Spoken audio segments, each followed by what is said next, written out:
We will make a start. I'm sure if anybody comes now, they will join us and join in with us. Anyway, yes, as Jim's just said, my name's Anne Elliott and I'm in the chair tonight. Sitting alongside me here is Councillor Atkin. We have as well Councillor Rose, who's leader of the council, and we have Councillor Cass on the end, who's the deputy leader of the council. Working his way down this side, we have Karen Hendrickson, who's head of resources. We have Paul Wilson, our Chief Executive. We have Sandra Lamb, who's Head of Corporate Services. And down there on the end, we have Ashley Watts, Head of Community and Environmental Services. I will introduce them again for their presentations as we go along, so you will get to meet them later on. Anyway, we're going to start off tonight with some good news, and that's from Paul Wilson. Thank you, Paul. Yes, thank you very much, Chairman. Good evening, ladies and gentlemen. Slight break in the usual format this evening because this set of forums falls at a particular point in time just before the Council goes to the elections in May. So whilst we would normally cover good news from the last few months, this is actually a useful opportunity for me to give a reflection on what actually the Council has achieved over the last 4 years. And in that context, as with all councils, we set out with our corporate plan back in 2015, which really sought to identify our key priorities over the 4-year period up to 2019. And that was very much based upon our desire to make sure that we create a thriving Derbyshire Dales. And what do we mean by creating that thriving Derbyshire Dales? Well, we focused on 3 key priority areas. The first was business growth and job creation, affordable housing, and then market towns. So over the next few slides, I'm going to give you a flavour of actually what we've achieved over that 4-year period, and then leave it for you to determine how we've done and whether we've actually achieved the objectives that we set out. So firstly, in terms of creating a thriving local economy, well, Derbyshire Dales is one of the few authorities which has its own business advisor, and we've been tremendously successful over the last 4 years. 48 businesses have been able to secure almost £1.5 million in external grant funding. That's created over 100 new jobs. So for a small district council, an absolutely tremendous impact in terms of boosting the local economy and supporting local businesses. Related around that economic theme, we did secure our local plan adoption back in December of 2017, which does not only focus on delivering housing, but also identifying land for employment development. And then tourism, clearly important to the Derbyshire Dales. We've recently published our new Limestone Way Guide, which is going very well. And again, that's helping to support the local economy in what is one of our key sectors. In terms of other initiatives, we've helped a number of towns and parishes with their neighbourhood plans, primarily Wirksworth and Doveridge. And we are very proud to be able to say that we are active supporters of Inspired by the Peak District. Nearly 300 Derbyshire Dales businesses now signed up to that particular initiative. And it's about using the Peak District brand to really sell not just the area, but the actual products that they manufacture, market, and raise the profile of the area on a global scale.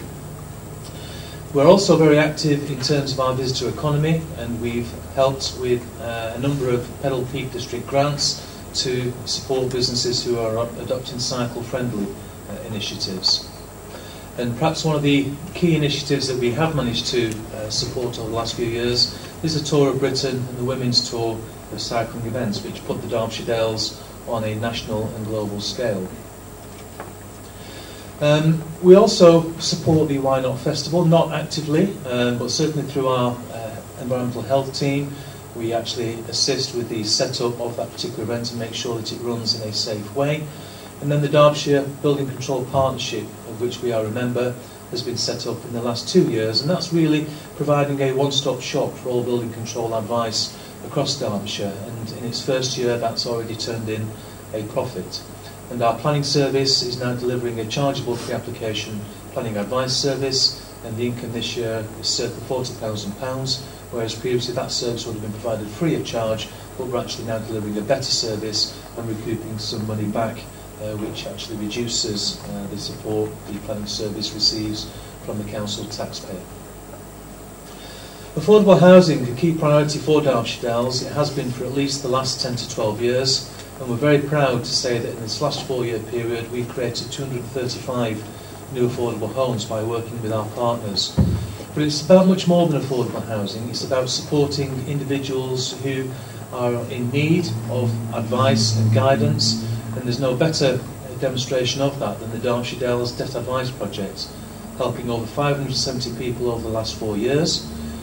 Clearly, homelessness is an issue which is increasing nationally, and the Derbyshire Dales is not immune from those types of issues, and we've helped over 2,800 families from becoming homeless. So through our advice services, we actually want to stop people becoming homeless, and the advice that we provide right at the outset is very, very key in influencing that particular issue.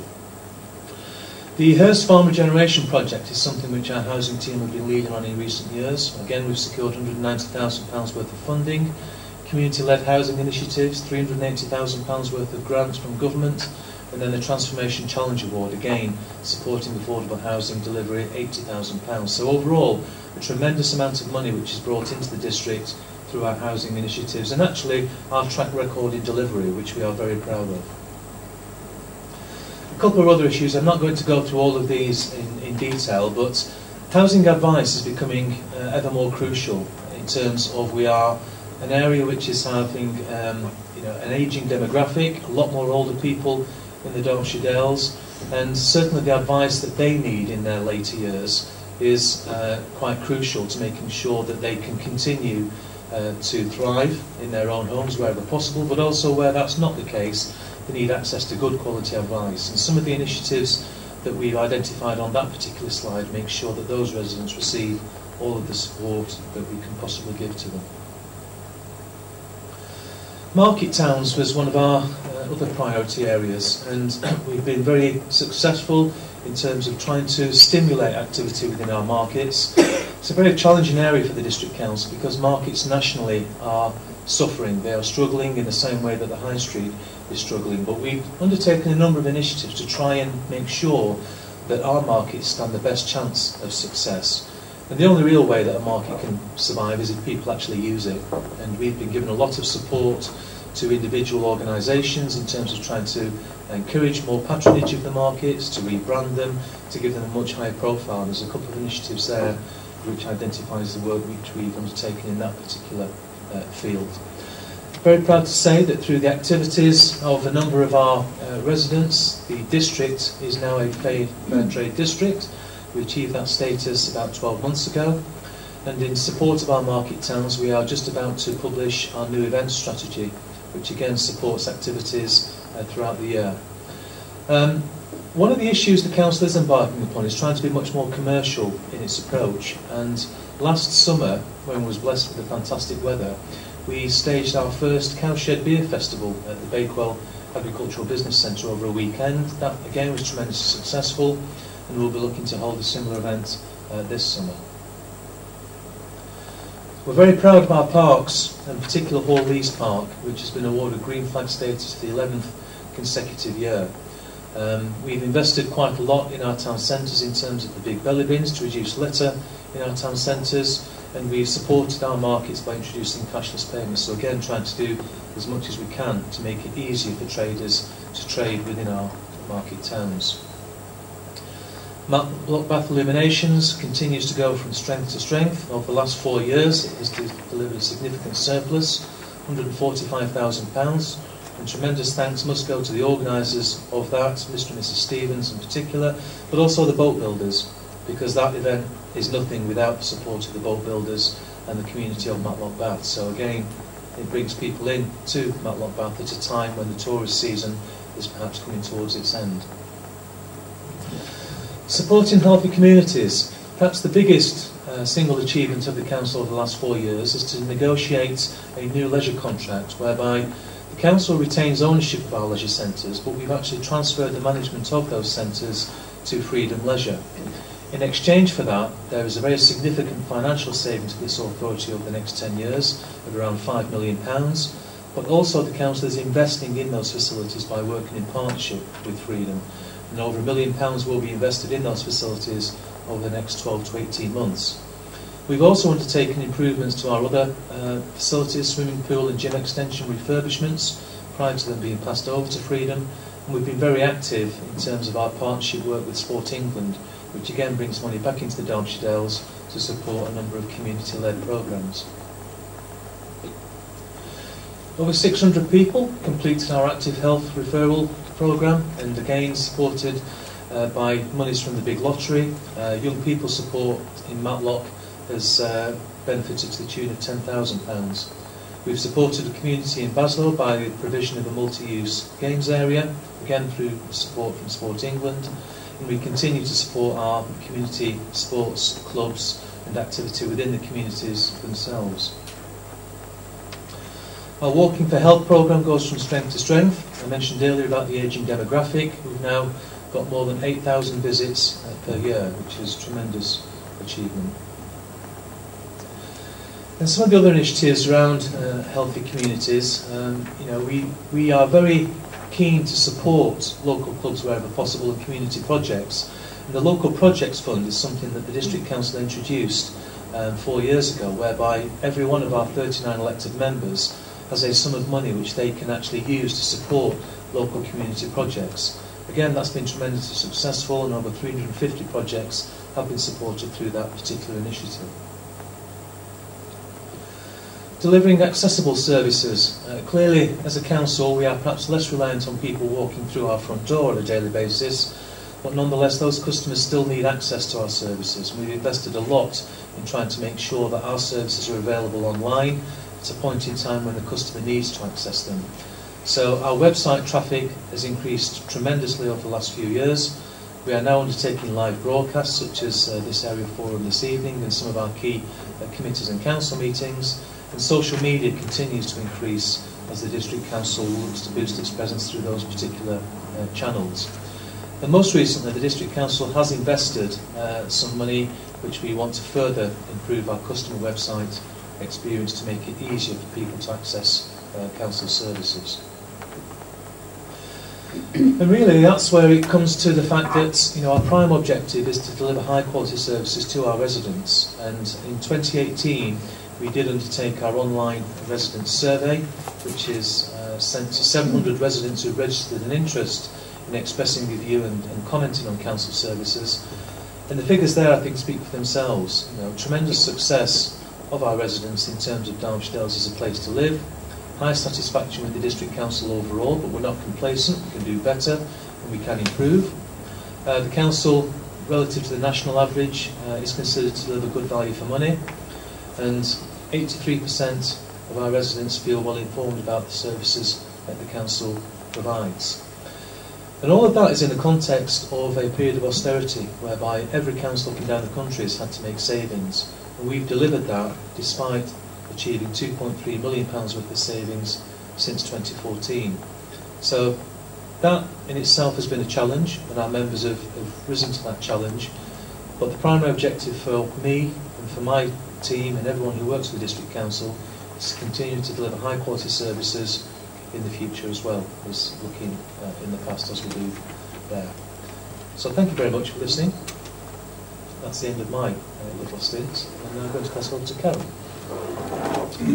Just before we pass on to Karen, we will take a few questions now if anybody's got any, but don't worry, there's a question time at the end. If you think of it a bit later on, you can also come back to Paul and ask him then. But is there anybody with a question at the moment? Okay. Robin Greenwood, live on New Street. Are you able to provide us with a list of all the organisations you have withdrawn funding from? Just use your Sorry, Robin Greenwood from New Street. Are you able to provide us with a list of all the organisations and projects and facilities from which you have withdrawn funding and which have suffered from cuts here in Derbyshire Dales? I'm happy to see all of this stuff that's been presented there, but if that's all you tell us about what's happened here, I find it extremely complacent if you don't mention any of the things that have stopped being supported. Well, as I say, over the last 4 years, the Council has been forced to look very closely at all areas of expenditure. And there are a number of community groups that we've supported for many, many years.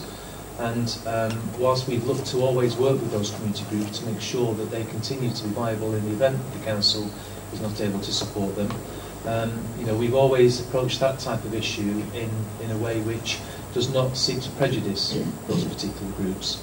I don't have such a list before me this evening, but I would be able to give you information in terms of those areas where the council has had to reduce funding and the impact on the groups that has arisen because of that. Is that okay if we get back to you later on? Thank you, Dan. Okay. It's a very simple one. There's a terrible hum on the loop system, and I can't hear on the loop. It's going, yeah.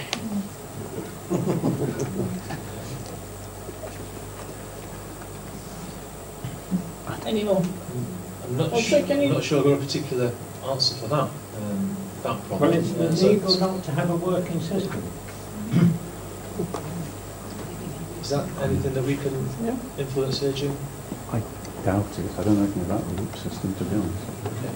We can certainly look into that, Mr. Wilderspin. Unfortunately, I might not be able to amend that problem for this evening, but thank you for bringing that to our attention.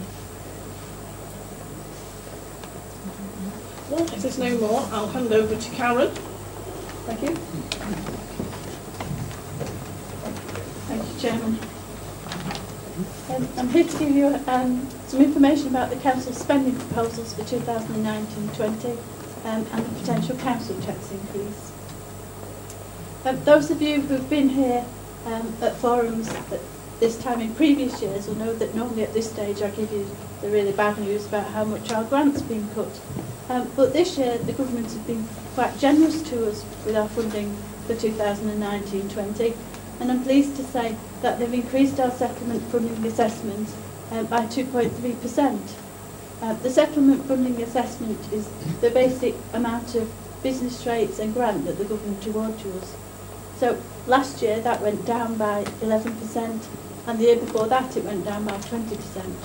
So we're hoping that maybe the government, its austerity measures are perhaps coming to an end. But more about the future later. The council's spending power, which is a combination of the government grants, business rates and income that we can generate from council tax, has gone up 3.9% for next year. But that does include the government's assumption that we will increase council tax by 2.99%, which is the maximum we can do so without having to have a referendum.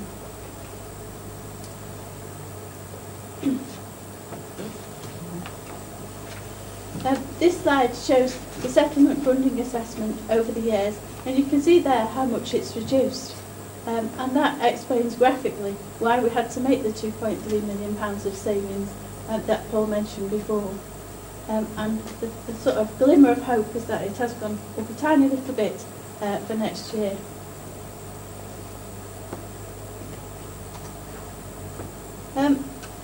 This slide shows the difference between how the government funds urban councils and how they fund rural councils.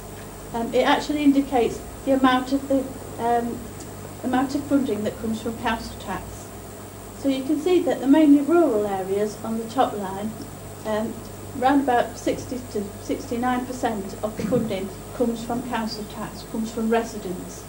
Whereas in an urban area, that's around about 50–55%.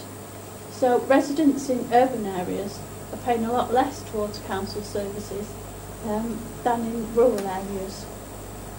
And we have made protests to the government about that situation. Although we've got a good grant award for next year, there are a lot of financial uncertainties at the moment.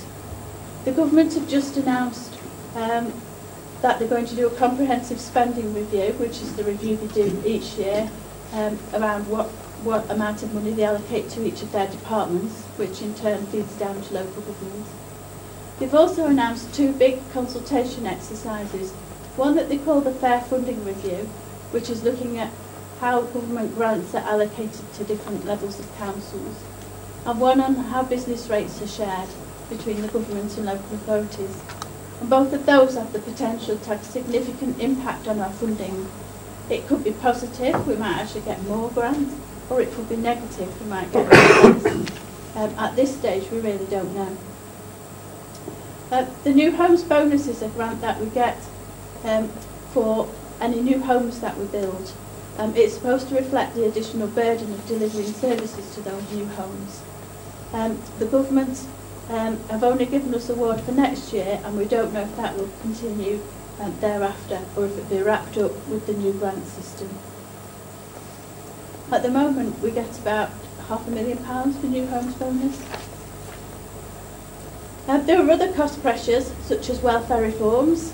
The government have made changes to the benefit system. They've introduced universal credit, and that's had an impact on our services, because as people go into universal credit, they also need council tax support, which falls on the district council. There were other cost pressures to do with outsourced contracts. We have a contract for the delivery of the waste collection service with Serco. You've probably all seen the vehicles coming to empty your bins, and that comes to an end in 2020. Ash is going to tell you a little bit more about this later, but basically we think there's going to be a big increase in cost there due to changes in the waste market. And we've also got a contract for the collection of council tax and business rates, and for administering housing benefits. That's also coming to an end in 2020. And we think that those might come back with additional costs. The national minimum wage goes up by more than inflation. Obviously we have to adhere to that, so that's a big increase on our costs. And the apprentices levy too. And they're things that are outside our control. We've had the national pay award and grading structure that we have to abide by, and that's put some wages up by more than the level of inflation. The pension fund's due to be revalued next year, and that has the potential to increase costs for employers. It might have the potential to reduce them, but we're waiting to see on that one. And finally, we've got inflation, value of the pound, and of course Brexit. Not go without mentioning that. We don't know if that's going to change the cost of things we import, if it's going to affect interest rates, and so on. So there's a lot of uncertainty at the moment. Moving on. These are our budget proposals for next year. We think we'll have a net budget of about £17.6 million. I've excluded housing benefit because we spend about £14 million on that, but it's mostly funded by the government, so it's in and out. So I've excluded that because it just distorts everything. So you can see from the chart that the biggest area of income, which may surprise you, actually comes from fees and charges. So this is where the council charges users of its services. It includes car parking, it includes rent of store markets, rent of properties, and so on. The next biggest sector is council tax, which you'd probably expect, then business rates, and government grants now only accounts for, I think it's 8%, it's dropped off the slide. So that's a lot less than it used to be in previous years. And that shows that the government's expecting us to become far more self-sufficient and less reliant on government funding. This slide shows where your money goes. As you'd probably expect, the most expensive service, the biggest service we've got is waste and recycling, accounting for nearly a quarter of all the money we spend. The next biggest service after that is regeneration and tourism. It's clean and green, 18%. And that reflects cleaning streets, keeping the parks nice and so on. And after that we've got regeneration and tourism at 13%. We used to spend, our second spend used to be sports and arts, but since we've outsourced the leisure centres, that's now dropped to 7%.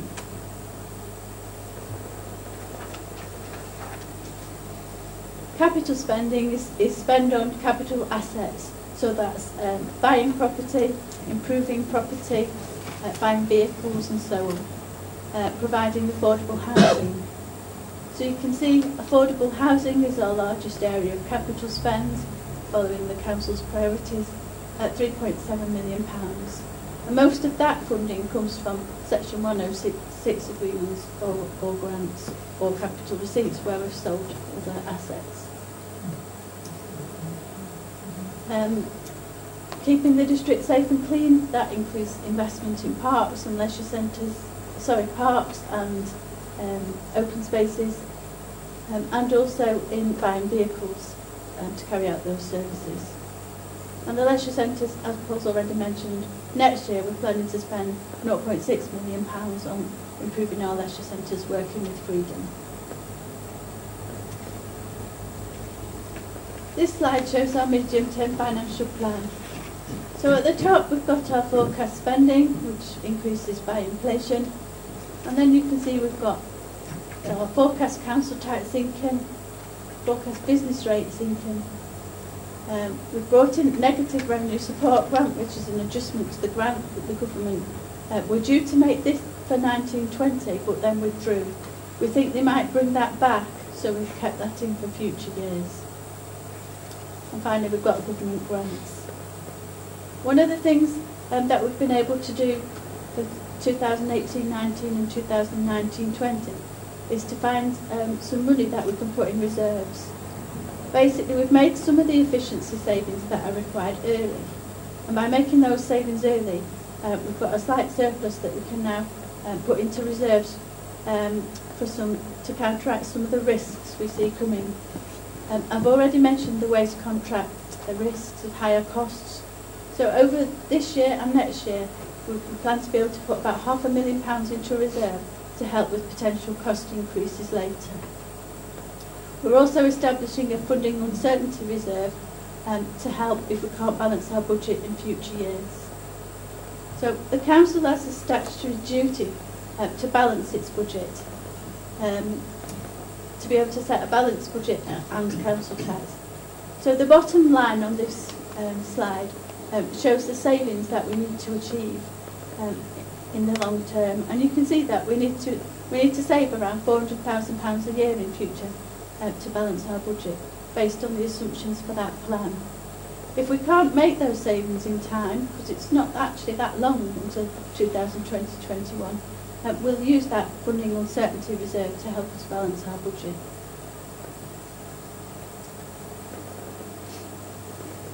The plan I've just shown you has the assumption that the council tax will increase by 1.94% from the 1st of April.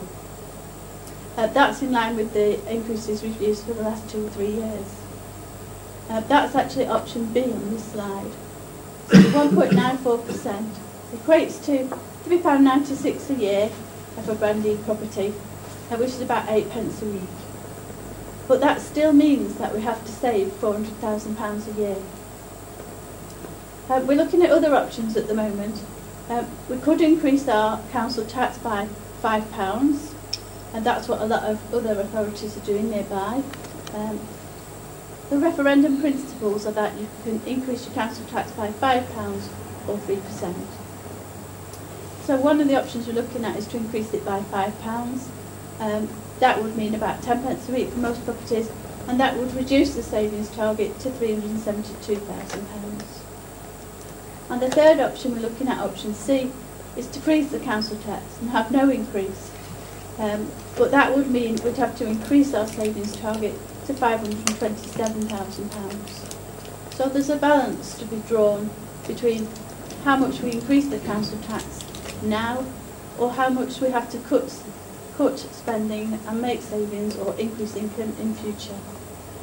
It'd be interesting to get your feedback on that later.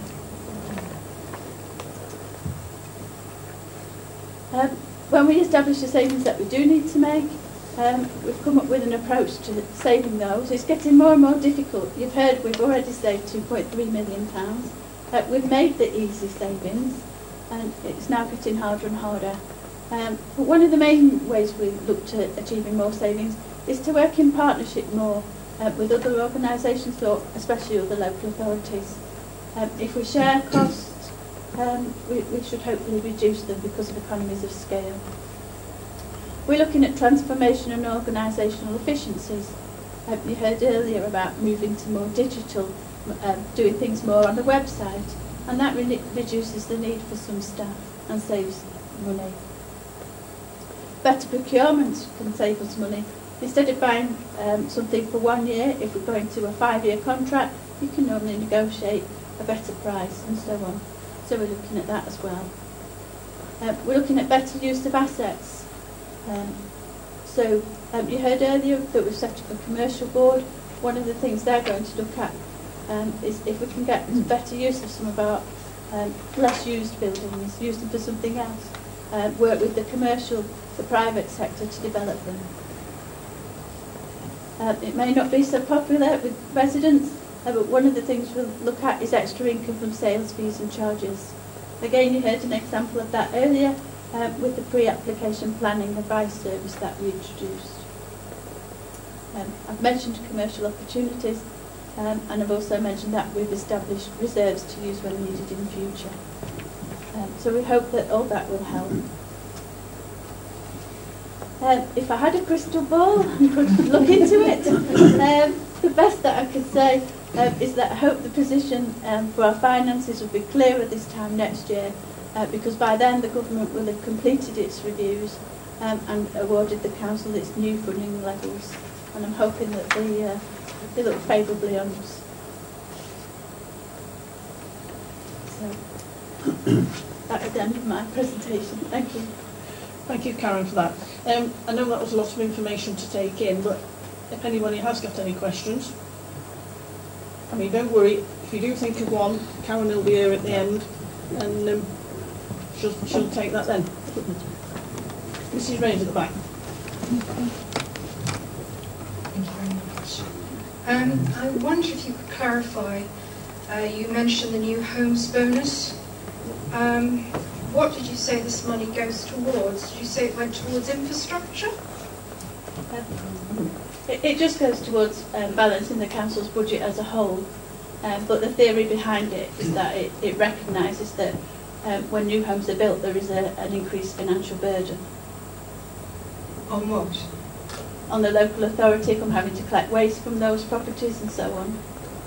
But we don't use it for any specific service, it's just used to help balance the budget. So it goes in the book, in the pot. It doesn't actually go towards... I thought you mentioned infrastructure when you did mention infrastructure because I wrote it down. Okay. No? Well, it would be towards the costs of, for a district council it's towards the costs of usually refuse collection and so on. So how much is it the year? It varies from year to year. I think it's about £500,000 for next year. But so that would go towards refuse collection, £500,000? It just helps to balance the council's general budget. We don't allocate it to a specific service.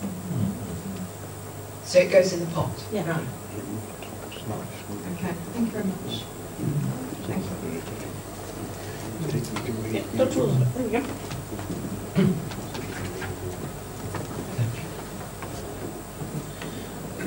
I've been asked to mention something here about the big belly bin, which is near the bus stop in Matlock on North Parade, which is in an obstruction position, and it needs moving about 2 feet to the side of the bus shelter. I do hope that you will find some money to do that. It shouldn't be too expensive. The other thing which I am concerned about is the way in which you are... oh, by the way, might I say that I very much approve of what you've shown us tonight. The problem is that you have actually shifted some of your expenditure in a secret way onto the parish council. It comes into fees. We are now required, for when we erect something for public use, public interest, to pay a licence for putting it into the place it belongs.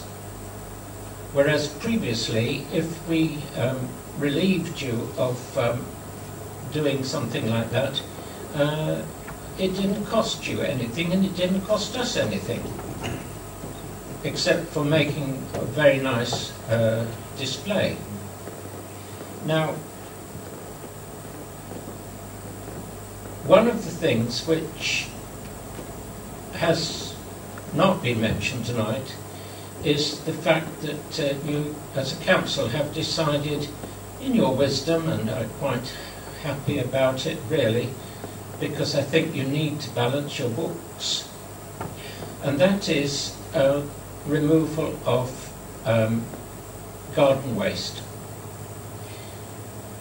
What I would like to ask is it going to be also that you're going to not collect Christmas trees at the end of Christmas time this year?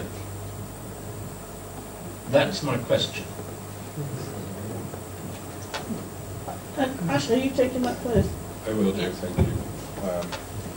That decision's not been made yet. There's a specification that's going to be presented to members on the 14th of March, and we'll come on to that later in the presentation. But with regards to Christmas trees, I can't give you a definite answer as yet until the decision has been made on the specification.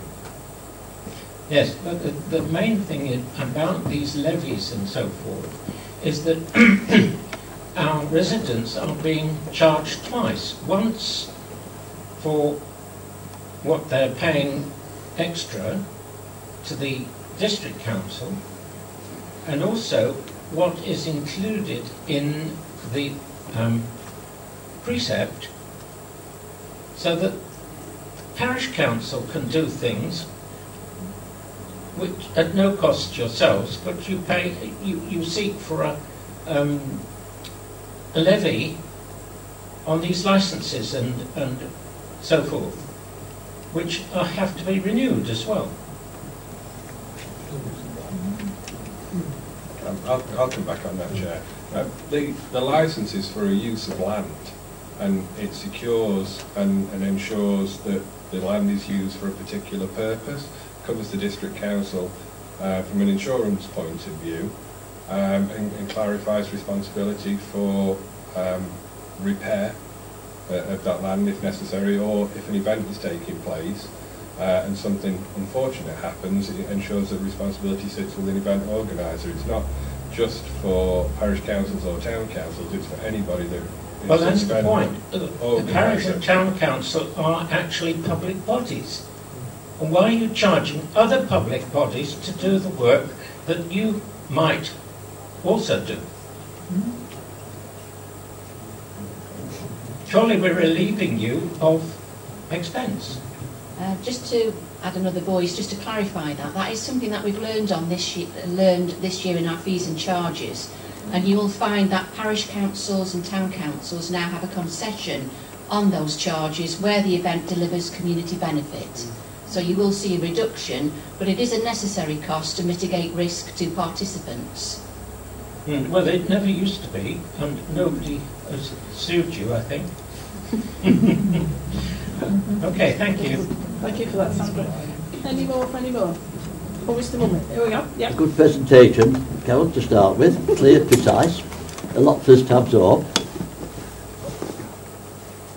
Thank you. One or two questions.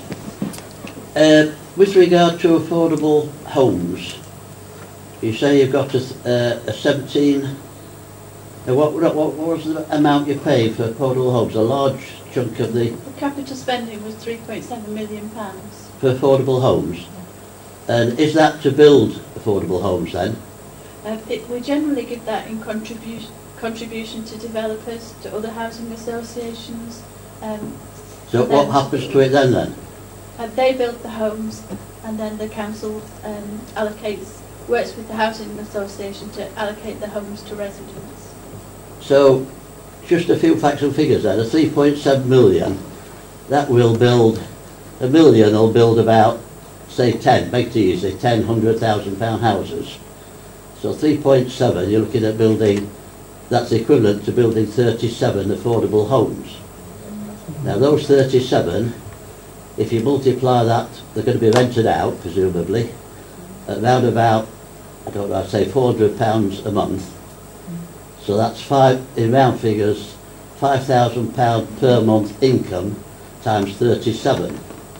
Now where's that shown on your accounts? You're talking of what? £250,000 income? No, that income goes to the housing associations. Well, it's why is that then? A housing association, I know it's a charity, etc., but it's run as a business with its own directors, its own staff, its income, its profit and loss accounts, etc. Why are we paying for, we'll say, 37 houses of our money that aren't on your asset register? Is it in other words, a free gift? I think there are a number of issues being confused here. The first is the council is not a stockholding council. We don't have any council housing anymore. That was transferred quite some years ago, so we don't run a housing service in that respect. Now, the way in which the council, along with many other authorities up and down the country, delivers affordable housing is by working in partnership with registered social providers, housing associations. Now, what we are able to do, we are able to attract grant monies from government. The housing associations also attract grant monies and use their own capital funds, and we pool that together to maximise the delivery of affordable housing. But that housing stock is owned by the registered provider. They are the delivery body for that stock, but they make sure that they provide affordable homes which we can then make our residents make available to our residents through our home options service. So we never own it, we just assist in attracting the grant funding. We put some of our own funding in as well to maximise the delivery, but they're not our homes at the end of the day. So the question is then, or for what you're saying is, we as a council, or we as taxpayers, we are giving money to the housing association for them to get the rent on it. So where do we stand then? No, that's not quite true. The vast majority of investment which comes through the capital programme is grant funding, or funding which we secure from developers through Section 106 agreements.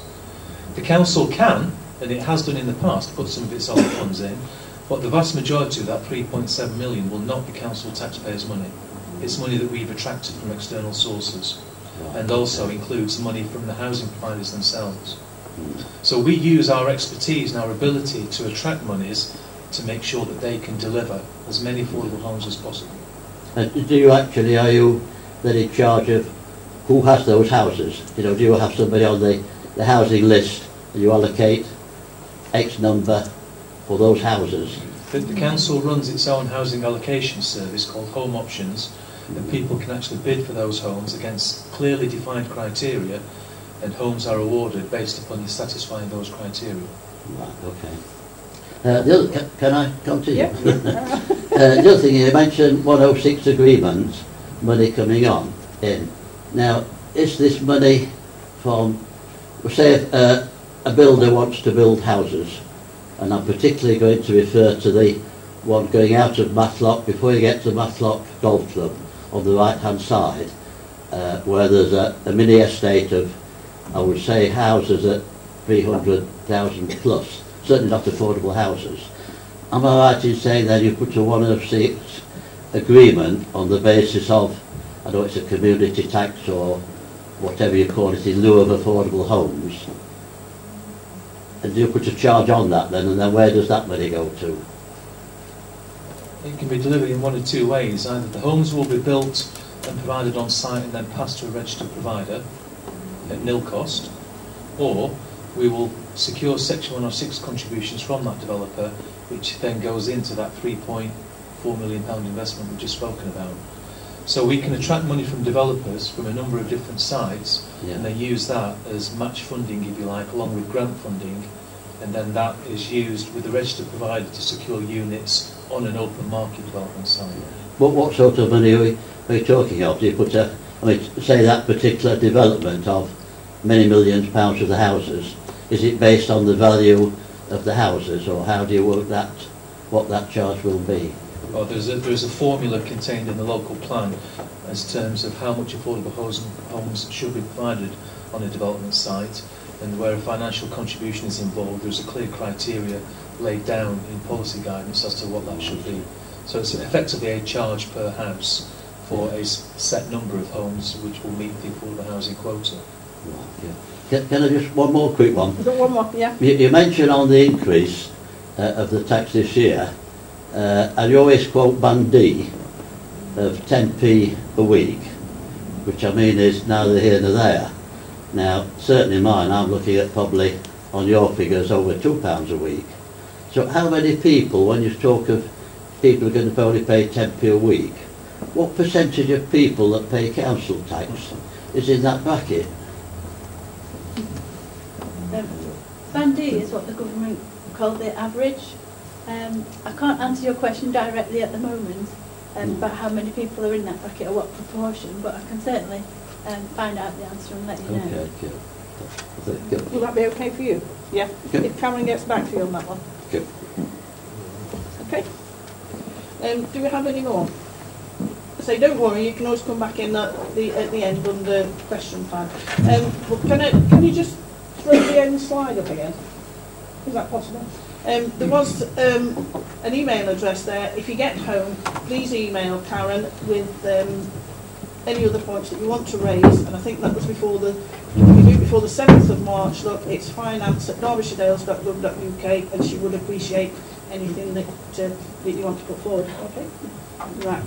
Now, if you've ever gone home from one of these meetings or from a council meeting and thought, I can do that, Sandra's about to tell you how to do it. Thank you, Sandra. Not quite the X Factor you're used to on a Saturday evening viewing, but we'll give it a whirl. So, 2nd of May 2019, all of our district councillors, town and parish councillors will retire on the 6th of May regardless of what they do next. So we start off with a clean slate, and we're looking for people to stand up for their local communities, get that cross on a piece of paper, be the voice. Britain's definitely looking for talent. So I think I've covered all Saturday night viewing there in one go. So what's it all about being a councillor? Well, you are going to be the voice of your local community. So you're going to have an interest in what's going on around you. You might be a single issue person. Perhaps you've got widespread views. Perhaps you've got particular skills that you've learnt in your business or employment that you think you can put to use. So if any of those apply, this is about you standing up and being the X factor in your community. So what does the job entail? Well, I've given you a picture there of someone balancing. It definitely is a balancing act, because apart from your family, friends and employment, you now have to balance the needs of those within your community. They might be residents, they might be businesses, they may be tourists visiting your area. So you're definitely going to have to juggle things. If you're also a politician, you might have to deliver on a political agenda. So the demands on your time could change, but the rewards will come with that too. So we're looking for community leadership, and this is very much at the heart of what local government is about in these modern times, because it's about working collaboratively with the people in your area, with the community groups, volunteer groups, to deliver on a common ground. You'll also be involved, depending on which level you choose to stand for, in helping to develop council policy. That might be about how you tend to your village green or your local play area. But it might also be about developing local plan policy and commenting on planning applications. And there's going to be a certain amount of planning, regulation and red tape for you to think about too. But most of all, it's about thinking about what you can do for others and less about what you can do for yourself. So these are the skills. This has come from the Local Government Association. Those are the skills associated with being a councillor. So first of all, being a good listener. With that goes the need to be patient and tolerant. It also includes empathy. You will be dealing with some people who are in need of a public service. They may be quite vulnerable. There are those that will be demanding on your time because you're the only person that they want to speak to. And you might have to make listening noises in terms of body language and filter out quite a lot of information until you can get to what that person wants of you. You also have to be a good communicator, and speaking up in public might not come naturally to some of you when you're first in that role, but communication can take many forms. Some of our councillors I know say that they're regularly contacted by their constituents by telephone, people knocking on their door, email, sending letters. You'll also be required to have analytical skills. So you'll become used to reading what can be some quite complex reports, balancing competing information and coming to a decision. And thinking on your feet, I think, is one of the critical skills that you'll need to learn fairly early on in your career. Be that the person on the phone or the person in front of you, some people can be quite demanding of you. But above all, you need to be objective. So as we said earlier, this isn't about what you can do for you, it's what you can do for others. So you'll need to have reasoned arguments to whatever you do and whichever role that you choose. And negotiator is where, hopefully, being the community leader and advocate for people in your area, you can help get a better deal for those people at whatever level you choose.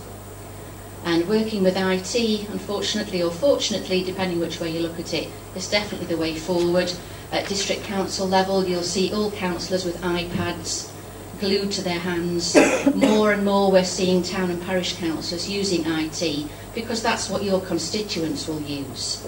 Some are fairly advanced, they've got Facebook profiles, they're heavily into social media. So put that all into the round, and those are the skills that you'll need to be a good councillor.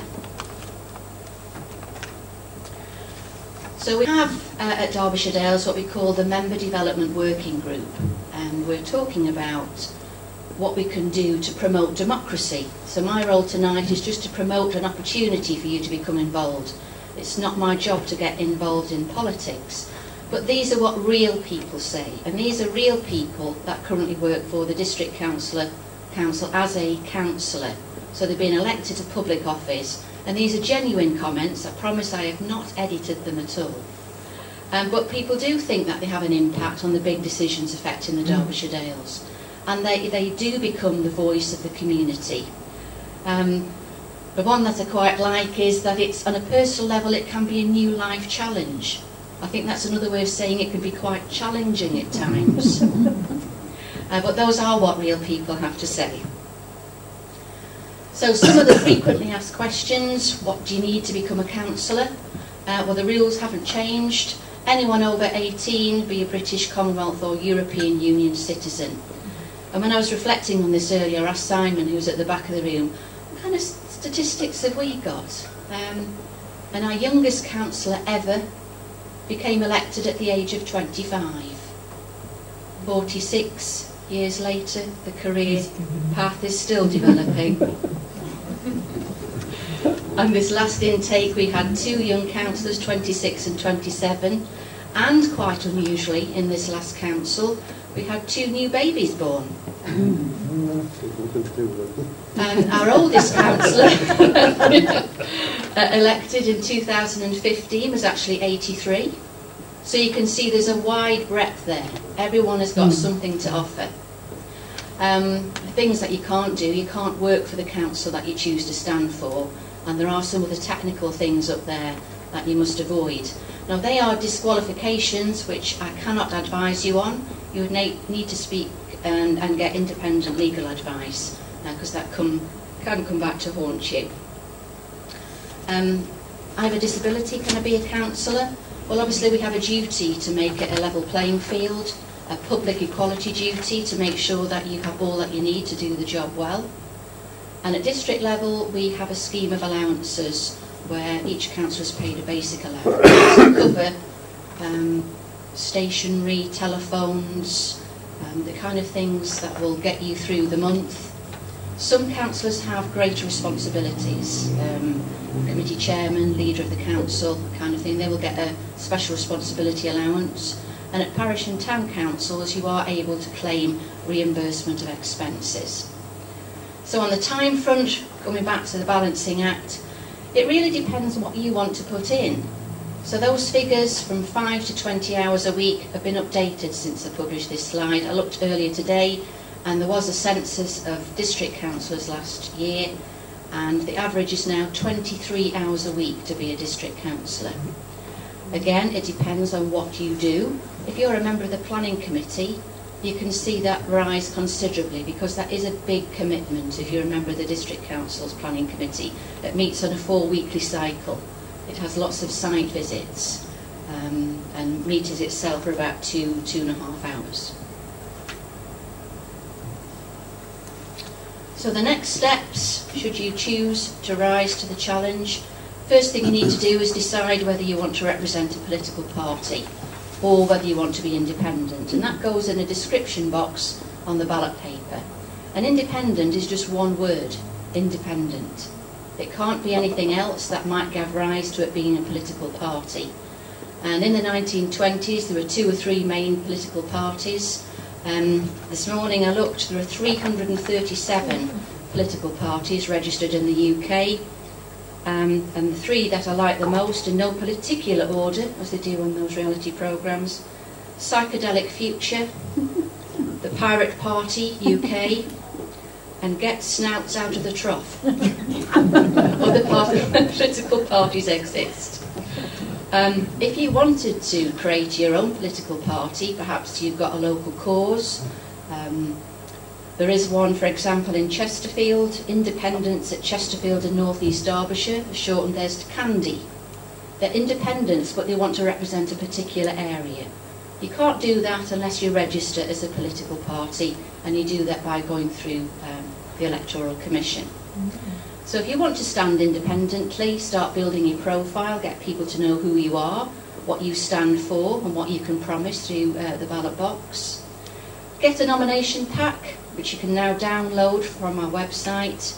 If you don't have those capabilities, we can provide a paper copy for you. If you're really keen, and you've downloaded one of our nomination packs from the Electoral Commission prior to December, I'm sorry, but it's out of date. There's been a new legislative change that only came into force this year, and it was documented in January, and that's about a home address form. So for this particular election, if you've stood before, you now no longer have to declare your home address if you choose not to. It's a little bit like the parliamentary election, where if you don't want to reveal where you live, you don't have to, and your address on the ballot paper will be within the Derbyshire Dales area. I have brought some packs with me. The parish council, should anyone want to mob me after we've finished this. But the key dates for you: 19th of February is a candidates briefing here at the Town Hall. We can run through how you fill a nomination paper in, safely and accurately. We can also give you advice on how to do that. Another note of caution: those of you that have already downloaded your nomination pack on the real one, the register that we're going to use is the one based on March 2019.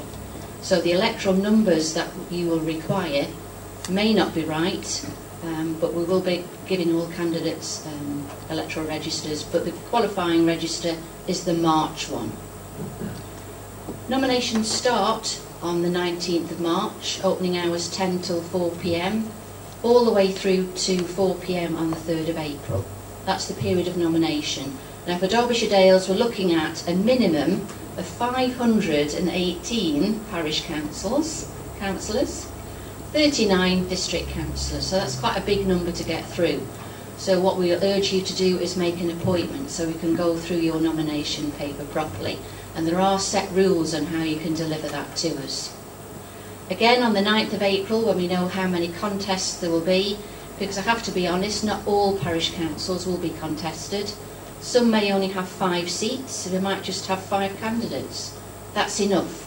Those people are returned not contested and unopposed. If there are 6 candidates for 5, obviously the result then goes through to the ballot box. What worries me is when we've only got 2 people to stand in a 5 council ward. Hence, we're trying to promote democracy and try and get as many people as possible interested in the process. 2nd of May is election day if contested, and bearing in mind that at the moment we're thinking there might possibly be another event, but we're not quite sure. If there isn't another event on the 2nd of May, our verification will take place at 10 p.m. at Worksworth Leisure Centre, and the parish and town council election counts will take place on Friday the 3rd of May here at the district council's offices. So to help you through, we've got generic contact 7611335 rather is our electoral help desk. They help electors get through the process. They'll also be able to help candidates. Our website contains all the information that you may need, including role profiles. So this isn't a job. Standing for council is a public office, it's a public appointment. So it isn't a job with a person's specifications. It's all about how attractive a proposition you can make to the people that might want to vote for you. But we have come up with role profiles that will give you some idea of what the job entails. And the governing body is called the Electoral Commission. They have lots of information on their website for would-be candidates. If you are thinking about standing for a political party, I've listed some of the top ones there. They're all available on the website for you to contact. So what are you waiting for? Any technical questions can come through that email address, or have you any questions for our X Factor judges? Thank you. Thank you, Sandra, for that. Hope that's not put you off, but Mr. Murray. Could I just make a comment to Sandra? Yeah. If you could sort that lot out, Sandra, you should be negotiating for Brexit. That's next on my list. Anybody else got one? No? Well, Just a quick one, Chair. Oh, Quick one, Chair. Martin. I know Councillor Rose has had many years' service on this council. Did you just hang on for your microphone, Martin? There you go. I know Councillor Rose has many years' service on this council. He started at 25 apparently, but I do recall that former councillors David Burton and Michael Crapper were only 21 when they were elected. All right.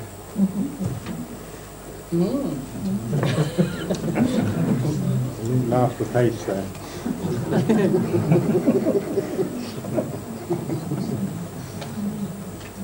Anyway, if there's no more, we'll move on to Ashley Watts, who's going to give you an update on the waste and recycling contract. Ashley.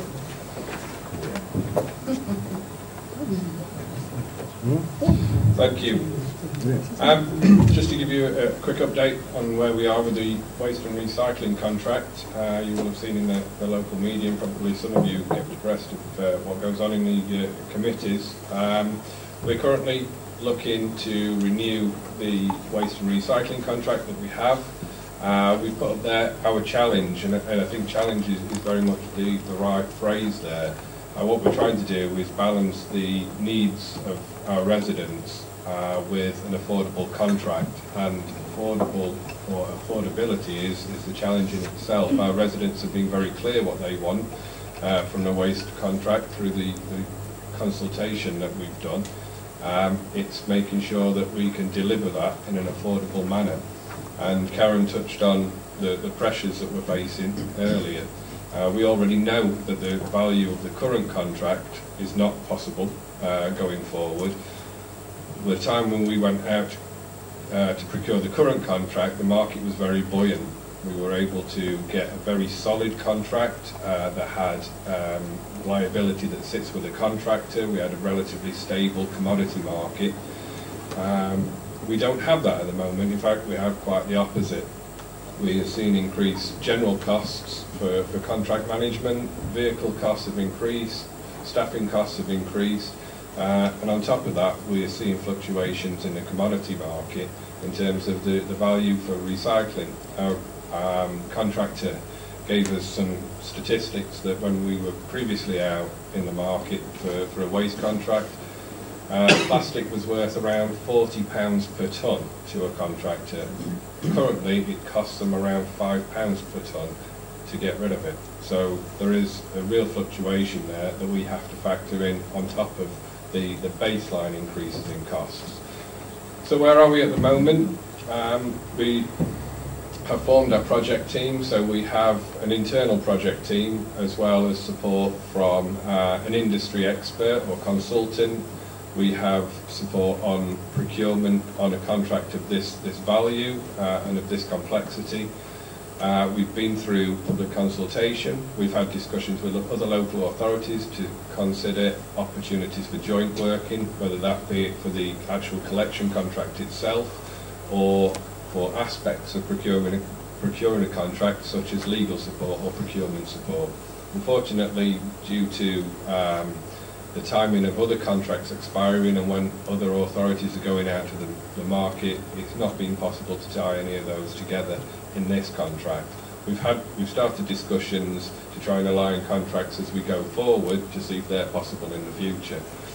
We've had local ward member briefings and workshops. We've done soft market testing with about 6 potential bidders, and the reason that we hold those is we know that our contract is a relatively small contract. It's around £2 million as a value per year, the contract, and although that's a lot of money for an organisation our size, actually when you look in the market it's quite small fry. We also know at the time that we go out to market there are some really big contracts that bidders are likely to be interested in, probably more so than ours because of the value of them. So we need to understand what their red lines are, as well as what makes the contract appealing to potential bidders. There aren't as many contractors in the market as there was 8 to 10 years ago. There was around 13 to 14 when we procured the Serco contract. Currently there are between 6 and 8 contractors who may be interested in a contract of this size. So we've talked to them about what makes it appealing and what would turn them away from applying for the contract, but also we've talked to them in more detail about the liability, so the risk share. We know that we're not going to get the luxury of 100% risk sitting with the contract at this time. We know that from talking to each of them, they've all been very clear that that level of share has shifted very much the other way. So it's trying to understand where we pitch the liability point in the new contract going forward. We also want to be clear with any contractor coming in that they understand the nature of our district, because what we don't want is a rerun of what we suffered in the implementation of the current contract. So it's understanding not just the nature but the makeup of the vehicles, the requirements from our residents, and being very clear with the contractor up front so there are no surprises. They know what the expectations are and they know that that's the basis on which they submit their bids. Now, I mentioned earlier that there's a report going to committee on the 14th of March that will include the specification that we intend to go out to the market with shortly after that meeting. Some of you will be aware that DEFRA have recently introduced their resources and waste strategy, which in many ways holds a number of positive attributes going forward. It's come at a time where it adds an added complexity, I suppose, for us, because we're due to go out very soon, and we have to factor in these not just at this stage but also through the life of the contract. So we need to think what's going to be coming up in the next 8 to 10 years that we need to factor in. How do we get the best value of a contract and ensure that we meet our obligations, our legal obligations? I think some of the positives that I'd like to highlight are the first 2 points, and that's that government is looking at what they're referring to as the polluter pays principle, and that's placing the responsibility and full cost for disposal for packaging that companies who produce them have to resolve. So rather than leaving that with the taxpayer or local authorities, now those organisations that are using unnecessary packaging or using particular materials will have to cover the cost of disposing of that. I think the second point also is really good, and I know that it's something that is quite close to our residents' hearts, and that's fly tipping is an issue. So they're ensuring that there's tougher penalties in place for those who are proven to have committed fly tipping offences. We're in a healthy position with the third point, which is separate weekly food collection, because we already do that. We know that the government is making this a mandatory stipulation from 2023. We're not suggesting that we change what we're doing already. I've had a number of emails and letters from residents asking if we're still going to continue to recommend chargeable green waste, and the answer to that is yes, we are going to be recommending that. And although there is, in the waste strategy, they have outlined that they will consult on chargeable green waste, there is no date set for that, so we can only work with the here and now as such, and if there are any changes to that, then we'll address that as we move forward. There's also the potential for collection of textiles. Again, there's no date set for it, but that may come in as a mandatory stipulation for local authorities to have the option to collect textiles. So where we're at the moment with the recommendations is outlined there. Some of you will have already seen this, but we, as I say, are going to retain the weekly food collection, the fortnightly collection of recyclables in the same bins that you're using now, so the 240 litre bins, the introduction of chargeable green waste collection, again in 240 litre bins, and a fortnightly collection of residual waste, again in 140 litre bins. So, as it is at the moment. One thing that we are asking bidders to do is to provide what they refer to as a method statement. So if we needed to move, because of the council's financial position that Karen highlighted earlier, if we need to consider moving to a 3 weekly collection, how would they go about that? What impact would it have on the service?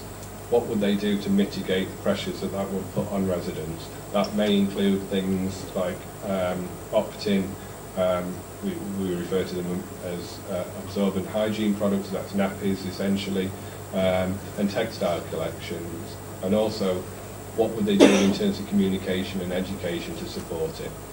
I think the key point in all of that, though, it is not something that we're saying is going to be introduced, and to be clear, it's not something that would be introduced without the District Council requesting that via member approval. This is not going to come from the contractor. It won't be dictated to us. It would be a decision that the council would have to make depending on what the financial position was midway through the contract.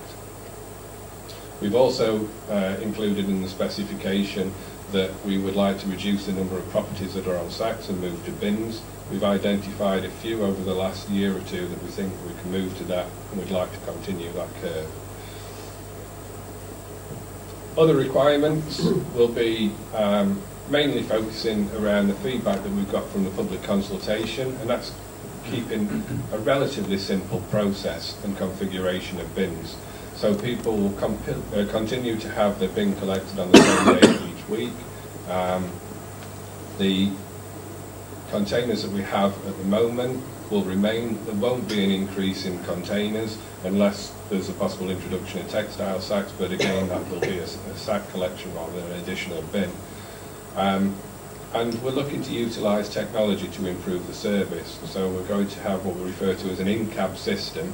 So that's real-time information to and from the cab to the District Council offices. So for example, if we had a resident call in and say that a bin had been missed, we'd be able to dial straight in. We'll see whether the crew had actually got that far, and if they have and they've missed it, we're able to go back and collect the bin, rather than as it is currently, we report it into the depot, and when the crew go back at some point during the day, we're then informed of the missed bin and they're able to go back. So it does speed up that process. And other technology that we're looking to introduce is to improve the customer experience that was touched on earlier, and that's making it clean and easy really for those that wish to sign up to chargeable garden waste to be able to do that via our online services and the digital platform.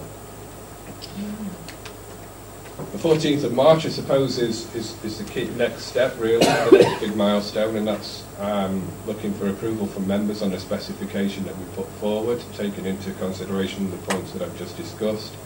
We then will go out to the market between April and January. Now, it may seem like a lengthy period of time, but there are a number of stages in that process that we have to make sure we go through. And I suppose the important ones are the financial checks, to make sure those companies that are going to be bidding for us stand up financially and stand up to financial scrutiny at 2 points through the process. First, they have to pass before they can even make a submission or show interest, they have to show that they're a financially viable organisation. We'll then look at the more technical aspects of their submission based on the criteria and specification that we've put. We'll hopefully be in a position where we have a number of contractors to choose from. We'll reduce that down and go into a dialogue process, so looking for them to refine their bid and for us to try and get the best value contract that we can. We'll then look to award a contract, and then between February and August, we refer to it as a mobilisation period. In that time, there'll be the transfer of staff from the current contractor to a new contractor. There'll be the purchase of new vehicles, and currently there's about a 6-month lead-in time before those vehicles are ready. So we have to allow for gaps within the procurement process right through to the lead-up and the implementation in August 2020. Throughout the process, and as we have done already, we'll make information available when it is available through a number of streams, both online, through Dales Matters, through these area forums, updates through town and parish councils, as well as information on our website. I touched on that final point before, that if we do find ourselves in a position where we need to consider 3 weekly collections, it would involve a significant amount of communication prior to that, as well as looking to help those, mainly families, deal with a reduced frequency. Thank you. Thank you very much, Ash, for that. Do we have a question? Yes, lady in the back. Thank you, that was really helpful, thank you. Just 2 quick questions. On the polluter pays scheme, who's responsible for making sure that happens, and is the District Council going to be responsible for prosecuting people who don't conform to the polluter pays? And the second is there anything that can be done about the amount of rubbish that's now chucked up in the fields and gardens and things from McDonald's? I'll take your first point. It's not a District Council responsibility, that's a government that is working with companies, putting levies in place to ensure that those that use certain packaging, or certain materials, that levy will go towards covering the disposal costs of currently certain. So there's no cost to the District Council? On your second point, we do some work with McDonald's, and in fairness, they have been pretty good at times in help clear the mess. Our street cleaning guys also pick up and clear away litter that's in areas that we're responsible for. What we can't do is enter land that's not of our responsibility. No, I mean, McDonald's, we've found so far, and where we've said the same thing to other residents, we've found them to be quite receptive to people reporting areas or hotspots to them, and they do send people out to clear them. I think what they will probably tell you also is it's not just McDonald's litter. no, it's just the ones that you notice on our road, yeah. Yes. but we can ring McDonald's and tell them about it. Yeah, we've okay. done that, and we've encouraged other residents to do the same. Okay, thank you. Dr. Wilson at Lock. There we go.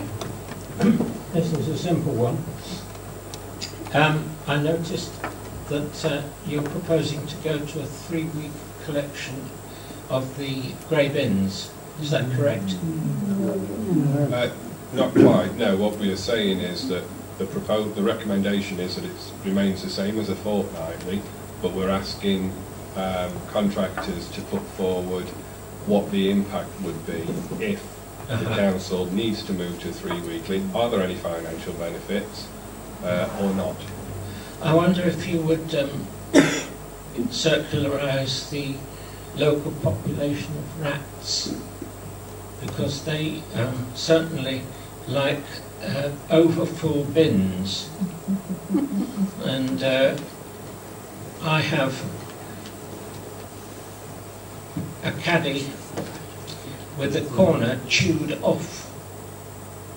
That's a food caddy. Well, that's a different issue, but the point is that if you can't close the lid of these bins in 3 weeks, you're immediately open to animals having a good feed and spreading it all over, especially foxes, spreading it all round so that the whole area is covered with bits of whatever. So I just ask that you take that problem into account, because in the rest of Matlock Path, in where the chip shops are and so forth, there is quite a problem with rats, which have been noted with any food waste. Thank you. Thank you for that. Oh, we've got a Mrs. Rose at the back.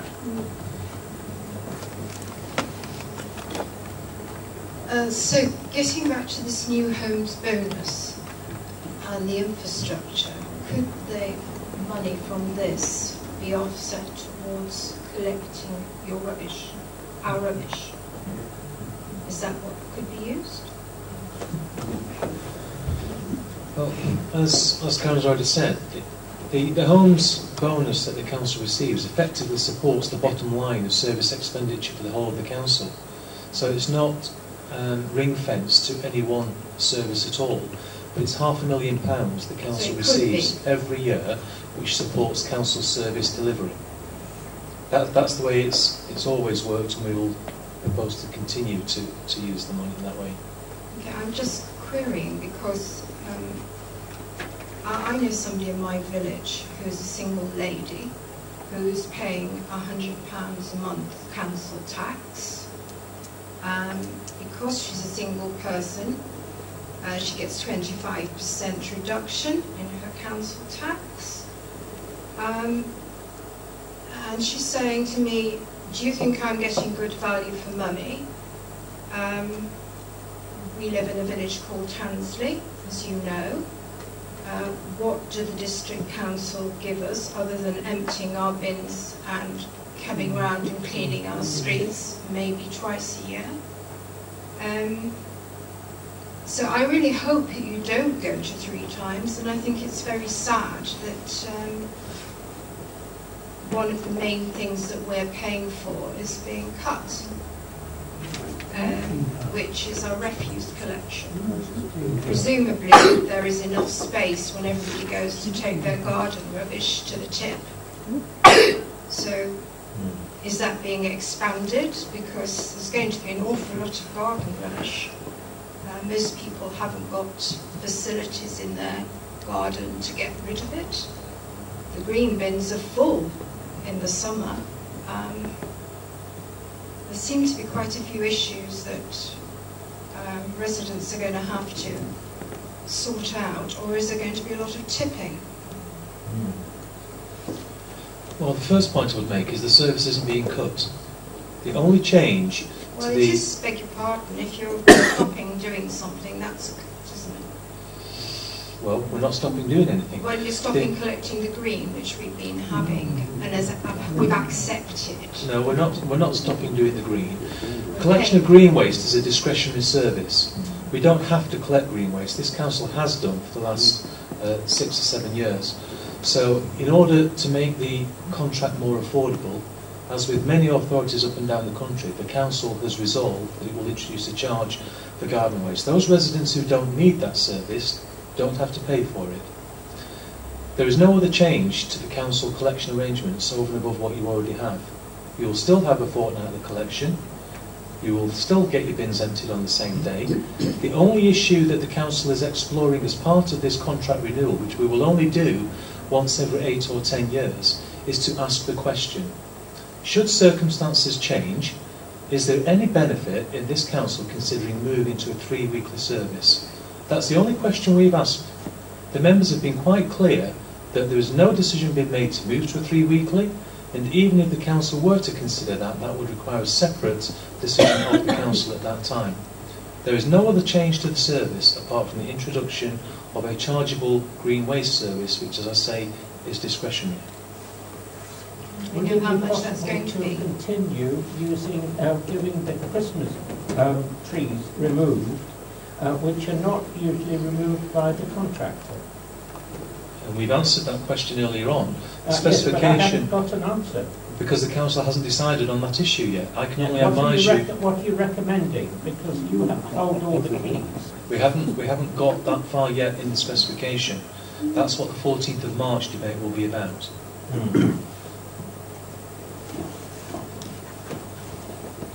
This man down here at the front. Simon. you want to take, can we take the lady at the back first? Yes, okay. He stood here. Thank you, Lynn. Sorry about that. It's just that I'm a bit confused because Derby Council have just stopped charging for their green waste. They found it. I'm sorry, I'm not sure of the point you're trying to make. Well, Derby have been charging for their green waste collection for a few years, but now they've stopped doing it. Can you tell me why one can stop doing it and you're thinking of starting it, possibly? It's down to a financial position. I think we've made this clear in previous area forums what the benefits financially are of introducing the service. I think there's also the flip side of the coin where you could say that those who don't use the service are paying for a service that they don't use. Do you mean in Derby then? No, in Derbyshire Dales currently there are people who don't use the green waste service but are essentially in their view paying for a service that they don't need. So introducing a charge is for those people who use the service. As Paul says, it is a discretionary service. Yeah, I still can't see how they can justify stopping charging when they have been charging for a number of years. Well, it comes down to the nature of the contract, because every authority goes to the market at a different time. When we went to the market 8 years ago, we hit it at just the right time. We got a fantastic deal. The council saved over £300,000 on the previous waste contract. Well, it's a cyclical thing. So if you hit the market at the wrong time, and we've got no discretion in that because the contract comes to an end, we've got to make sure that your bins get emptied in August 2020. So we are actually making provision to introduce a number of initiatives to make sure that that service is not just a good service that delivers pretty much everything that you get now, but it's affordable. Because if it's not affordable, then that impacts again on the council's bottom line, and we will have to cut services elsewhere. So you can argue, yes, we don't want to pay for garden waste, okay, so how is the council going to generate savings to offset the income that that initiative would generate? It's as simple as that. It's just like running a household budget. You can only spend what you get in. So the charges that you're making for Can we just a minute, Dr. Wilmsmith, can we just take Mr. Bobby down here and then just hang on for the microphone coming? It's not just for us, it's the ones that are watching at home, they can't hear you. Obviously, plastic's the main problem that you've got. With the China stopping it or reducing the imports, it's going to get worse. Now, I understand a lot of plastic is incinerated. Now, I know this is possibly a huge financial cost, but is it something you could look at and have an incinerator put in the area and literally capture the market? Now, I know the capital cost is there, but the rewards must be horrific. And also the green waste, which I know at the place in Darley-Dale, there's fertiliser bags saved, a similar sort of thing, having something to multiply the garden waste and then sell the end product if you've got the capital, or could a contractor quote for something like that? I think that they're good ideas. I think the problem that we've got is the time pressure. We've got to move forward. There are already facilities within Derbyshire that we can access that may support some of those means. The contract that we're looking at is a waste collection contract. The disposal will be a feature of that, but we have to have a specification ready for March, mid-March, to go out to the market. So some of those are unlikely. They're not really possible for this contract, but there's certainly things to bear in mind for the future.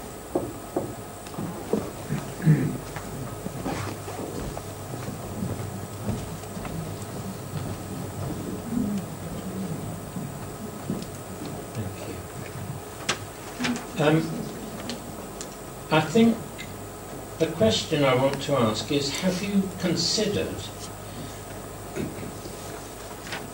the unit cost of collecting the waste, which obviously needs to be dealt with by the council, against what's going to happen to the collection facility if a large number of the population decide not to use the waste collection and pay the money. Surely your contractor is providing a service of diminishing opportunity. And this is very similar to what happened on the railways when British Rail were in charge. They put the prices up and the use of the railways went down and down and down until there was a change in the way it was funded. In short, yes, we've considered the average take-up of green waste and what the impact would be financially on that. We're not anticipating that everybody will take it out. It will be nowhere near that mark. It's probably around 30 to 40% mark, and that's what we were basing that on. That's the estimate that our consultants have told us, that looking at the nature of the area that we have compared to other areas, that's a likely return. Thank you.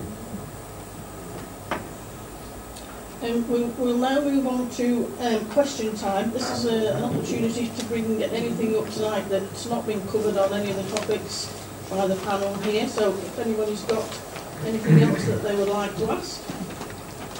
There we go. I think it was the lady in grey here. Look at the front just first. Thank you.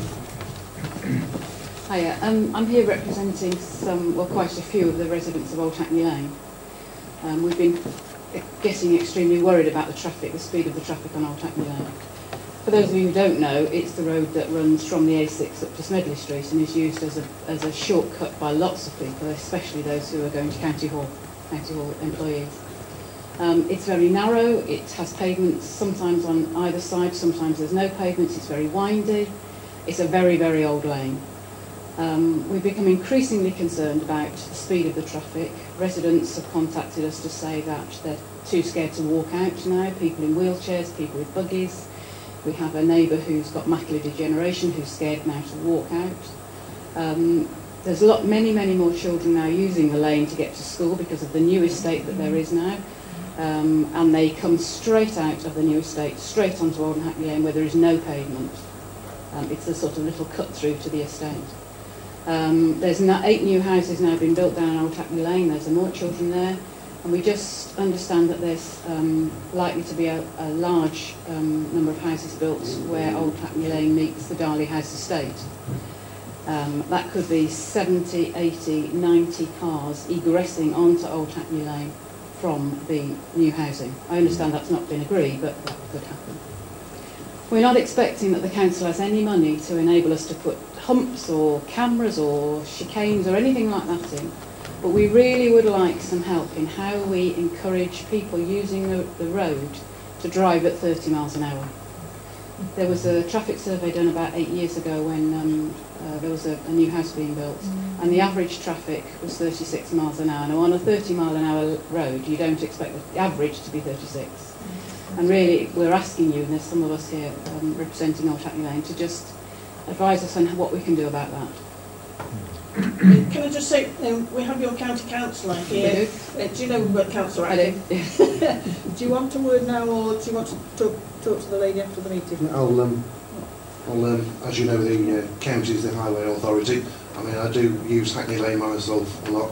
I know the issues are compounded at the moment with the new residential development of the 9 houses on Hackney Lane.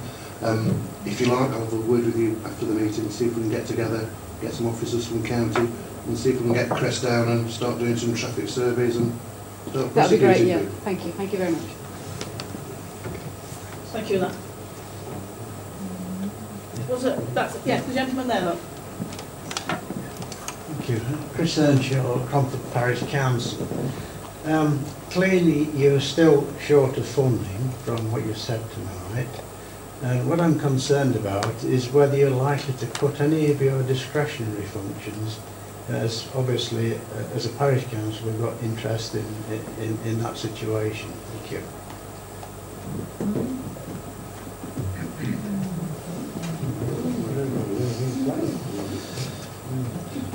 think, to be honest, I don't think I can give you any guarantees on anything at the moment. As Karen said in her presentation, there is no authority in the country knows how much funding it's going to get from the government after the end of March 2020.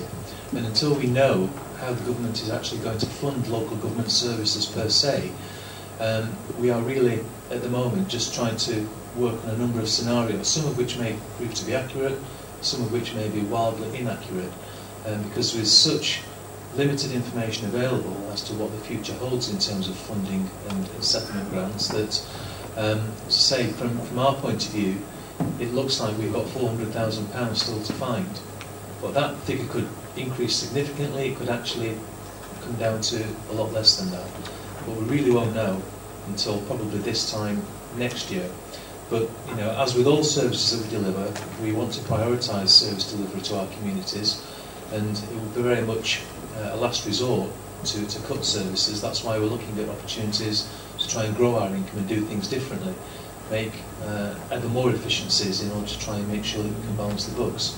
But I don't have a simple answer for you at the moment, I'm afraid. But they say for the next 12 months? Yes, for the next 12 months there are no proposals to introduce any further service reductions over and above those which have already been announced. If Councillor Rose just wants to come in. As a politician, and I'm sure I speak for all the parties, not if we can help it. Seriously. Not if we can help it. Robin Greenwood from New Street. I prepared my question before I came out because I wasn't sure how this was going to unfold. So my question goes as follows. The government has cut its grant to local authorities by between 40 and 60% between 2010 and now. In the Matlock Mercury, I read that, and I quote, "The average Derbyshire Dales household borrowed around £1,256 in unsecured debt between April and June last year, with debt levels rising by 25% in the last 5 years. The most recent Liberal Democrat newsletter tells me that all of your Conservative colleagues," and I'm talking to the elected members, all of your Conservative colleagues on the County Council opposed a motion proposed by Labour councillors which read, "This council calls for urgent action from the Prime Minister and Chancellor to halt any further cuts to public sector funding and begin the process of long-term reinvestment in public services." What possible justification can you have for charging the people of Derbyshire Dales any increase whatsoever in their council taxes, while you stand aside and let your Conservative colleagues in government undermine public services by so substantially withdrawing funding for them? I ask one of the political questions. I mean, we make it quite clear to the Conservative government, the coalition government and the previous Labour governments, and we've suffered cuts under all those varieties of organisations in Parliament, that we are not happy, that we're against such things, and we do that through the Local Government Association and District Councils Network and all the unions, if you like, in inverted commas, that we're members of, because we have to act collectively. It's no use starting down just squeaking up, not much notice will be taken. And local government as a whole do make their protest loud and clear. And local government as a whole is a darn sight more efficient than the government, let's face it. So it really gets me going when I get lectures from government ministers, and I don't care what shape or size or colour they are, about efficiency and about saving money. So, we're not happy any more than you are. And we make our views clear to Patrick and anybody else that gets in our path. We're fighting that corner. You know what governments are like. When they get there, they seem to just carry on in their own sweet way. Can I come back to this? Simon, can you just come back? Thank you.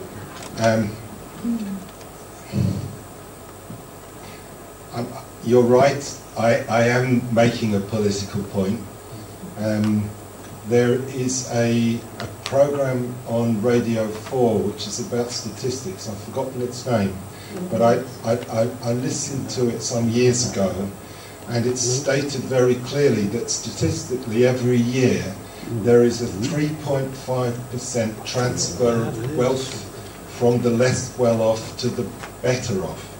And what I see is that your government, the Conservative government, and it doesn't really matter whether you protest in a small organisation or collectively with all your colleagues, it's not doing the slightest, not making the slightest bit of difference.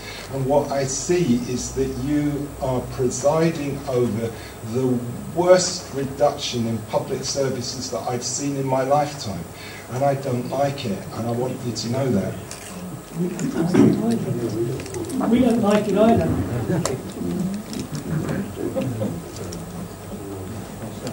Okay, just a moment and straight at the back.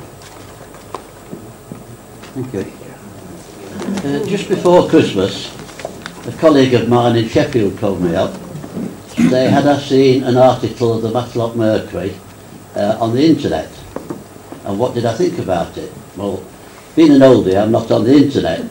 So he sent me all the details with a lot of other, what I would class private and confidential information, but it's all empty on the internet, which totally staggers me. Now, the headline is, Derbyshire Dales District Council to write off £60,000 affordable housing debt. Now, we talk about now you're desperately short of money. Now, there'll be a lot of people here, it wasn't in the paper. How I'd have thought this would have hit the first page in the paper, but it wasn't for some unknown reason. Now, do you want to, for the people here that don't know about it, do you want me to read what the article says? Because I think there's an awful lot of questions to be asked, the way this has been handled. So do you want me to read it out so that everybody knows what it's about? How long is it? I can actually tell you what it's about for the benefit of the public. The situation is that this was an agreement which was owed to the council on the basis of a development undertaken. That developer went into liquidation, and the council over a period of 6 years sought to pursue that particular debt, and ultimately was unsuccessful through the liquidation process. So the council, a couple of weeks ago, in an open public meeting, the agenda papers are in the public domain, it's there on the council's website, reluctantly took the decision that because there was no prospects of recovering that debt, and the liquidator had informed the council of such, that that debt had to be written off from our accounts. I feel with respect, they've been a little bit naive, because this evidently was planning permission, it given in 2009, as you say with the legal 106 agreement, that when the houses were built, 2011, the debt of 60,000 was paid to you, legally. That never happened. According to the article, 2012, you then tried to adjust the terms of payment, presumably to try and help the developer. You still didn't get anywhere. That was 2012. Now, according to the facts and figures, the company called, whatever they called it, I'll tell you in a moment. The company was called, well, it says in here, in the article, which is actually incorrect, it said that it was a company, which I'll tell you the name in a moment. The company was called Bancroft Homes Limited. It's a Sheffield firm, but it isn't actually, it's a Tansley firm. And the planning application was in Tansley. Now, with the legal binding contract, in 2012 you still haven't got the money. 2013, 2014, going right through to 2016, and then 2017 you've still not got the money. Now, according to the internet, on the 11th of June 2018, last year, this company, Bancroft Homes, the current assets were stated as £122,000. 2 months later they went bust. So my question is, all that time, 7 years after the agreed payment, why on earth wasn't chased up there? And also, if I can just put 2 points, from a businessman's point of view, I'd like to know what due diligence you did, first of all, on any planning application, because basically you're giving them credit of £60,000. You think you're going to get it back under legal agreement, but it turns out that's nonsense. So why were you, for 7 years, what were you doing for 7 years? Because the company didn't go bust until August this year. Now surely for 7 years, but another point, from a business point of view, if you do your due diligence, which I expect you did or you should do, I mean, if it was my point of view and my business, and you are really a business operating as we the shareholders, you say, well, first of all, we want the money up front. If the builder says, well, I can't afford it, you will have agreement that he builds the first 1, 2 or 3 houses, then he pays the money. Not just drag it out for 8 or 9 years, and then suddenly finally goes bust, and then you write it off. But can you tell me what it's gone bust for? How much? Well, that's not information I have before me. But well, no, can I stop you there? I'm sorry. Well, can I answer the question then? No, you're not right there. I don't have that information before me, I said. But the issue is that the council have published a report to the Governance and Resources Committee, which is a public document, which lays out the circumstances surrounding this matter. If you read that report rather than the article in the newspaper, it will tell you exactly what the council did over a period of 6 years. And far from it that the council sat back and did nothing. That is categorically untrue. Have a look at the report on the internet, and then if there's any questions arising after you've read the report, I'd be more than happy to answer them for you. Well, why don't you alter your system then? Once you've done your due diligence, there obviously must be a doubt, because when we say what's it gone bust for, you know exactly what it's gone bust for, because the liquidator will have written to you, you will have had the offer to go to a creditors meeting. I don't have that figure before me this moment in time. Well, anybody in this room, if anybody's on the internet, they'll get it like that. Okay. So I hope somebody's on the internet. Paul, I think Mr. Munn was saying, do I take it you're not on the internet? I'm not, no. No. Can you print that off for him and let him have it? Is it something that you can print off and yeah, so provide a copy of the report? That's a public document. That's no problem at all. Yeah, we'll let you have that. All right. Is that okay? Now, if I can ask, how many other instances are there like this that really has to come to light on the internet? No. This is the first one, is it? Yes. Right. So lessons learned. We'll let you have that, and then you can read it. Okay. I think there was Mrs. Rains at the back. Was that your question as well? No. Oh, right. Okay.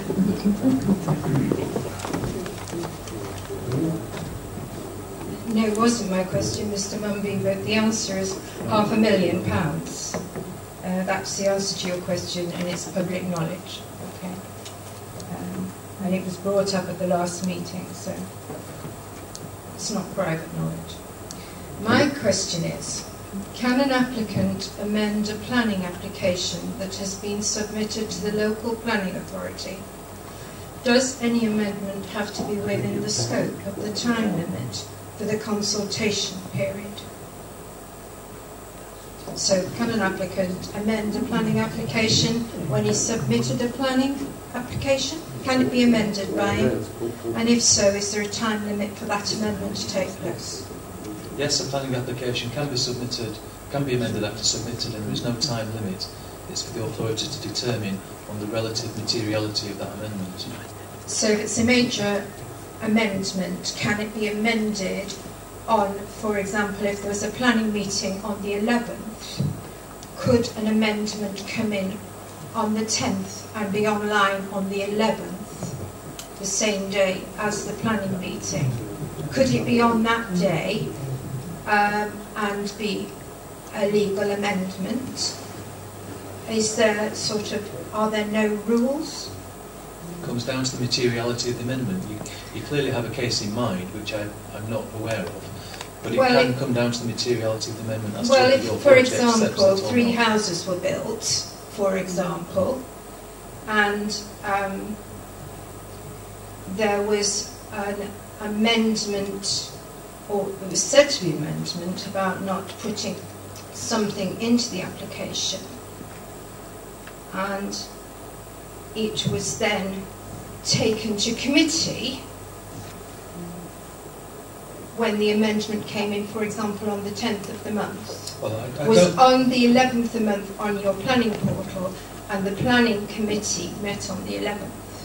Well, I don't know the circumstances of the case you're referring to, Mrs. Rains. Can I suggest that if you haven't already, you raise that with the planning department, and they would give you a clear explanation of the issue that you have. Well, actually, rather than me try to answer that in the Mr. abstract. Wilson, I would just like to know if, when there is a planning application in, if it's going to be amended, you're telling me it can be amended right up until a planning meeting. A planning application can be amended right up to the point of decision. The question is whether the authority accepts that amendment as a material amendment or not. But a planning application can be amended right up to the point of decision by law. Yes. By law. Right. Okay, that's the question. Thank you very much for that. Obviously, the law needs changing. Okay, I'm just mindful it is 10 to 9. We'll take one more if anybody's got one at all. If not, we'll close the meeting. And can I say a big thank you to the team here tonight? And can I say a big thank you to all of you as well? It is the last one before the election, so thank you for your attendance, thank you for your participation. We can't do this without you, so please keep coming. And can I take this opportunity as well to say a big thank you to Ros Hessian. She's down here at the front. She puts the forums together for us. She looks after us and she types the minutes, which you'll find on the website after the meeting. So thank you, Ross, for all you've done, and please continue to do so. Thank you very much. Have a safe journey home. Thank you. Thank you.